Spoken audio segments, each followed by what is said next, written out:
Hi guys. तो मैंने बहुत दिनों से कोई भी वीडियो पोस्ट नहीं करा है क्योंकि मैं दूसरे कोई से काम में बिज़ी थी। तो अब आज से हम वापस से ये सीरीज़ स्टार्ट करते हैं जो बायो इन्फॉर्मेटिक्स वाली है। और मैं ट्राई करूँगी कि 1-2 हफ्ते में ये जो पूरा बायो इन्फॉर्मेटिक्स वाला पार्ट है इसको कंप्लीट करके हम दूसरे चैप्टर पर बढ़ें। तो इसके लिए सबसे पहले अगर मुझे कंसिस्टेंटली पोस्ट करना है तो प्लीज़ आप लोग इसे भर भर के शेयर कीजिएगा, सब्सक्राइब कीजिएगा और लाइक कीजिएगा, तभी मैं भी मोटिवेट होकर दूसरे वीडियोस पोस्ट करूँगी।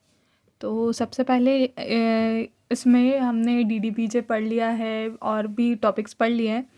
नेक्स्ट हमारा टॉपिक था न्यूरल नेटवर्क। तो न्यूरल नेटवर्क क्या है इसे समझते हैं। तो ये जो न्यूरल नेटवर्क है ना, ये नॉर्मली ह्यूमंस में भी होता है। तो ह्यूमंस और एनिमल्स प्रोसेस करते हैं information through neural networks. Humans और एनिमल्स में न्यूरल नेटवर्क होता है और उसी के थ्रू और एनिमल्स है ये इंफॉर्मेशन को प्रोसेस करते हैं। These are formed by many trillions of neuron called nerve cells. तो इसमें क्या, न्यूरल नेटवर्क में क्या होता है, न्यूरल यानी कि न्यूरॉन या नर्व सेल्स, ठीक है। और ये क्या है, एक्सचेंज करते हैं इलेक्ट्रिकल पल्सेस जिसे हम एक्शन पोटेंशियल बोलते हैं। और the research on neural network has done to satisfy 2 points. अब जो ये जो न्यूरल नेटवर्क है इस पर रिसर्च क्यों हुई है, ताकि हम ह्यूमन ब्रेन को समझ सकें और दूसरा कंप्यूटर्स डेवलप कर सकें। तो जो न्यूरल नेटवर्क होता है उसमें 3 लेयर्स होती हैं, इनपुट लेयर, हिडन लेयर और आउटपुट लेयर। और न्यूरल नेटवर्क जो होता है ना, अब ये समझते हैं हम नेटवर्क क्या है, जिसमें मल्टीपल लेयर्स होती हैं, वो आपस में इंटरकनेक्टेड होती है। आगे मैं डायग्राम दिखाऊंगी आपको। तो ये क्या है, जो मल्टीपल लेयर्स रहती है इंटरकनेक्टेड नोड्स की रहती है और ट्रांसमिट करती है इन्फॉर्मेशन। हर एक न्यूरॉन क्या करेगा, सबसे पहले इनपुट को रिसीव करेगा, यानी कि जो भी इन्फॉर्मेशन है उसे लेगा, प्रोसेस करेगा मैथमेटिकल फंक्शन से और पास करेगा आउटपुट को दूसरी लेयर में। तो और इसका पहले मैं डायग्राम दिखा देती हूँ आप लोगों को, तो आपको भी ईज़िली समझ आ जाएगा। तो लेकिन सबसे पहले हम इसको फिर से बोलते हैं क्या हो रहा है। सबसे पहले इनपुट रिसीव करेंगे, फिर प्रोसेस होगी मैथमेटिकल फंक्शन से, और फिर आउटपुट पास होगा नेक्स्ट लेयर में। तो इसका डायग्राम दिखाती हूँ मैं 2 सेकंड ना। तो इसका डायग्राम कुछ ऐसा दिखता है। ये ना, ये एक टाइप का न्यूरल नेटवर्क है, हम इसके बारे में आगे पढ़ेंगे। तो देखना, सबसे पहले क्या हो रहा है, इनपुट आ रहा है अपने पास। इनपुट के बाद क्या है, ये हिडन लेयर में जाता है जहाँ पे मैथमेटिकल फंक्शंस परफॉर्म होते हैं, और उसके बाद ये आउटपुट लेयर में जाता है, ठीक है। अब इसके बाद हम देखते हैं आगे टाइप्स ऑफ न्यूरल नेटवर्क। तो टाइप्स ऑफ न्यूरल नेटवर्क की बात करें तो ये क्या है, इसके 3 टाइप के न्यूरल नेटवर्क हम पढ़ेंगे। Feed forward neural network, recurrent neural network, और फिर नेक्स्ट है कॉन्वोल्यूशनल न्यूरल नेटवर्क, ठीक है।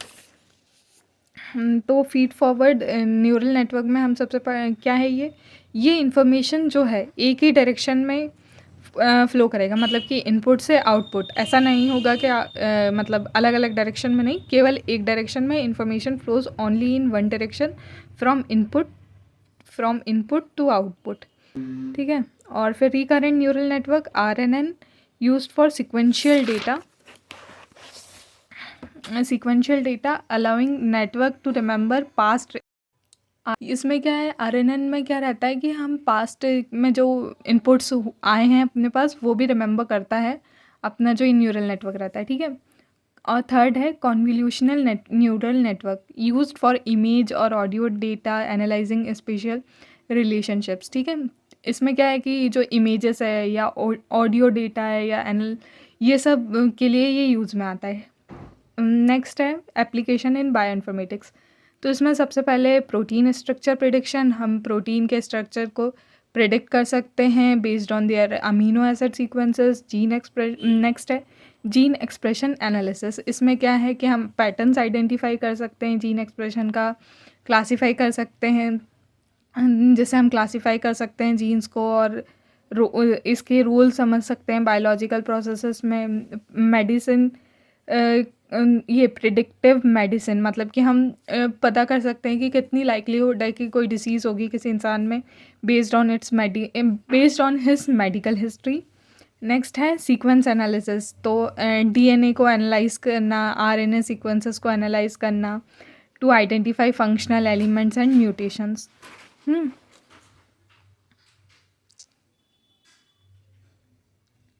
नेक्स्ट है इसके बेनिफिट्स और चैलेंजेस। तो बेनिफिट्स में क्या है कि हम पावरफुल टूल है ये रिकॉग्नाइज करने के लिए, क्लासिफिकेशन करने के लिए, प्रेडिक्शन करने के लिए, लेकिन इसका डिसएडवांटेज क्या है या फिर सबसे बड़ा चैलेंज क्या है कि इसमें हमें बहुत ज़्यादा लार्ज अमाउंट ऑफ डेटा चाहिए रहता है कंप्यूटेशनल रिसोर्सेस को ट्रेन करने के लिए, ठीक है। अब ना मैंने ये न्यूरल नेटवर्क ज़्यादा डेप्थ में नहीं पढ़ाया है और ना ही मैंने इसे बहुत ज़्यादा एलैबोरेट किया है, ये मैं केवल एक simple exam point of view से बता रही हूँ। तो आप लोगों को इससे रिलेटेड कोई भी क्वेरी हो या कुछ भी हो तो आप मुझे कमेंट बॉक्स में बताइएगा। और ये केवल एक छोटा सा आइडिया न्यूरल नेटवर्क का, इससे एक्चुअल पूरा जो प्रॉपर न्यूरल नेटवर्क है बहुत बड़ा टर्म है। और अगर इन केस आपको पूरा एकदम डिटेल वीडियो चाहिए, डिटेल लेक्चर चाहिए, तो वो भी मैं आपके लिए बना दूँगी। और प्लीज़ इसे बहुत सारा लाइक कीजिएगा, सब्सक्राइब कीजिएगा और शेयर कीजिएगा, क्योंकि